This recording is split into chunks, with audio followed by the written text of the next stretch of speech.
What is going on, guys? Welcome back to another video. In this video we're going to be going through all of the latest SEO information that's going on in the industry so I can help you to rank better, more efficiently and easier. So the websites that we're going to be using today to take a look at this information is going to be Search Engine Journal, none other than Matt Diggity's SEO Roundup, and the official Google Webmaster Central blog. So here on SEO Journal we have John Muller, who is the Senior Analyst Webmaster at Google. Now, in a Google Hangout, he was asked a few questions on whether SEO is going to be changing in regards to the way that updates are done, and if updates are rolled out, what sites have they affected, and are they rolled out one time and last for a few months until the next update, or is it something that stays static indefinitely moving forward? All right, so these were his two answers that he gave. With core updates, they're essentially trying to re-understand how the relevance of the search results are, and then he continued to say, and it's not something that requires a site to wait for the next update to have a chance to be seen differently. They can continue working on things and improve over time. So what he's recommending is that you can essentially continue to improve your site over time, and throughout the different updates that happen, they'll essentially roll out. But if you are constantly improving your website, then you should be just fine. So then John Muller actually went on to describe about what used to happen in the early 2000s. So he goes on to say that Google updates used to happen on a monthly basis, where it was true that a website would have to wait until the next monthly update to see if their changes were rewarded. However, now what he says is that it's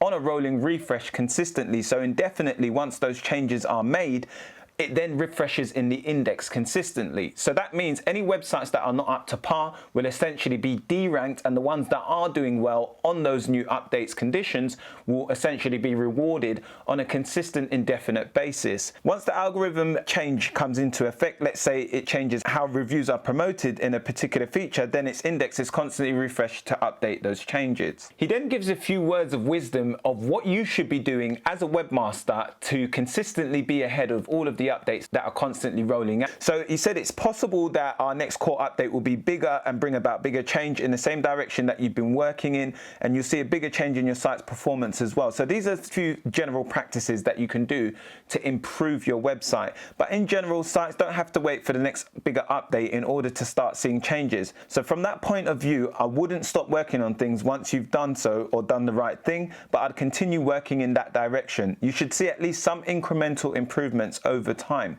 So he's saying essentially never stop improving on your website, and that can come in the forms of your content, the speed, and all of the other on-page ranking factors that you should be carrying out as SEO good practice. And if you actually want to see some of that information, then I highly recommend you check out Brian Dean's information on that on his SEO on-page SEO factors. I believe he has over 100 factors on there that you can go and check out and see more information on.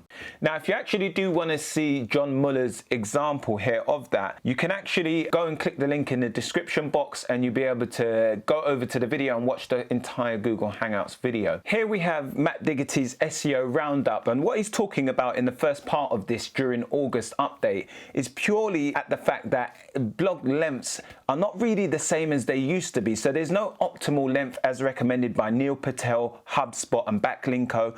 What he actually instead takes an approach to is doing the length of content based on the particular topic or keyword that he's targeting. And Marta Zindler from Surfer SEO actually argues the fact that it's worthless to apply to most types of content an optimal length for word count. So there's been evidence that Google prefers different lengths depending on the topic. It's not just the algorithm either. Sometimes searchers want faster answers and they'll bounce from articles that are long-winded. So Surfer SEO actually allows you to analyze the competing websites that are ranking based on the level of content they have and the quality of content, so you can clearly identify the optimal word count that you can work out from an average of those sites using the Surfer SEO tool. For more information on that, I'd highly recommend that you check out some of Surfer's tutorials online, because they have a YouTube channel where you can see all of that information in action. The second part of Matt Diggity's SEO Roundup talks about Robbie Richards and how he actually helps you to establish the amount of traffic that any of your competitors' websites are getting. So it starts off by actually providing you with a template that you can use to establish what channels are driving the most traffic to your competitor website, what subdomains are getting the most visits, and what pages or posts are pulling the most organic visitors as well. well. The process involves using the SEMrush tool, but understanding how it works will give you the insight you need to do the same research using the tools you already have at hand. The data is recorded in a spreadsheet template that is provided for download. So you can actually go and download that template. If you go to this article, there's a link there where you can check out the template that he's providing you to establish that information. Robbie argues the fact that website traffic is based on how you monetize your site. For example, if you are using AdSense or ad revenue, then you'll need to drive ad impressions and should focus on the top results. For an e-commerce store, on the other hand, you need to look at the product category subfolders where they're getting the traffic from commercial intent. And for an affiliate site, you would obviously need to dissect the traffic based on modifiers with best this or alternatives like top product XYZ. And you can check the global traffic data and understand the visits and engagement using this method. You can find out how much organic traffic a website gets at the subfolder, page, or keyword level, and then you can also find out how much paid traffic there is as well. And one of the tools that he also recommends to do this is going to be SimilarWeb. I actually use SimilarWeb on a regular basis. It's a great tool. It helps you to find out how much traffic a website's getting in comparison to how much paid traffic they're using as well, and you will be able to kind of get a gauge of what kind of levels of traffic they're experiencing there. But the only downside that I can actually talk about in regards to SimilarWeb is sometimes the information is inaccurate, and it also depends on if the competitor has registered their site with SimilarWeb. So they have to integrate their Google Search Console Analytics, I believe, to have that integration there. Last but not least, the update that Google has recently brought about is that you can now get the Google Guaranteed Certified Badge for just $50 per month on some of the local listings that you have in the Google My Business. So this was already available for other websites that were running local service-based ads, but the new upgrade allows you to list your services as guaranteed even if you're not running ads. And this is how it appears on the ad program. So you can see a quick image there. And then we've also got that Google has already taken some stick from some of the other competing services complaining that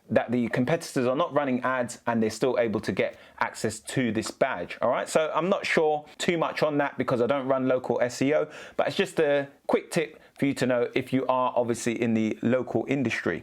You may have recently seen a lot of people losing their hair and going crazy because they thought that there was another update in just August gone 2020. But apparently that wasn't the case according to Matt Diggity's blog. It was just a glitch in Google and it's now been fixed. So all of you can rest assured that there's been no new update and all of your rankings have not been affected due to any updates that have happened. It's purely a glitch that Google have decided to fix recently. So we've got here Google's John Mueller reached out after several SEOs reported bizarre fluctuations. According to John, the issue has been noticed and fixed, and therefore no additional details were offered. We're still waiting to see what happened, but no one seems to be having problems at this point. Across the board, most signals seem to have returned to normal. On Google's Webmasters blog, they recently released an update in just August, on the 31st to be precise, purely talking about licensing of images. So they've actually been working with the licensing industry to better help you understand what images you should be paying for and how to legitimately approach that. So in February 2020, they announced that new metadata framework through schema.org and IPTC for licensable images. Since then, it's been widespread adoption of the new standard by websites, image platforms, and agencies of all sizes. Today, they're launching a new feature on Google Images that will highlight licensing information for images and make it easier for users to understand how to use them responsibly. So what is it? So essentially what it is they're going to be placing license tags on some of the images, which you can see in this example right here. We can take a look and see that it says licensable, and then you can essentially go and purchase this image off of the website if it's available for purchase. If not, then of course you can't. And now they've created an additional function where you can see the Creative Commons licenses for different images. So if you just go to Tools on the right hand side of any Google image search result, and then you go to User Rights, you can actually now see the Creative Commons tab where you can use images that are okay to use and ones that are not. So it's clearly communicated there, so you're not breaching any T&Cs. Last but not least, Google have now announced that they've got a new way of providing them structured data and meta tags to control the types of information or amount of information information that's displayed on their index. Okay, so one of the ways you can actually do this is by using different meta tags of a few examples that they've explained here, where you could have no snippet meta tag, or you could essentially have the max number of images that you would want to display, or certain particular parts of information that you would want displayed on the index. So it actually gives retailers a little bit more control over what's displayed out on Google's index. Okay, and there's different information on here of where they've actually recently scrapped their structured data tool, but they're now using a different tool where you can provide that information. They said the above preferences do not apply to information supplied by schema.org markup on the page itself. The schema.org markup needs to be removed first before these opt-out mechanisms can become active. The opt-out preferences do not apply to the product data submitted through Google Merchant Center, which offers specific mechanisms to opt out products from appearing on the surfaces across Google. Use of mechanisms like no snippet, data no snippet only affect the display of the data and eligibility for certain experiences. Display restrictions don't affect the rankings of these pages in search. The exclusion of some parts of the data from Google may prevent the product from being shown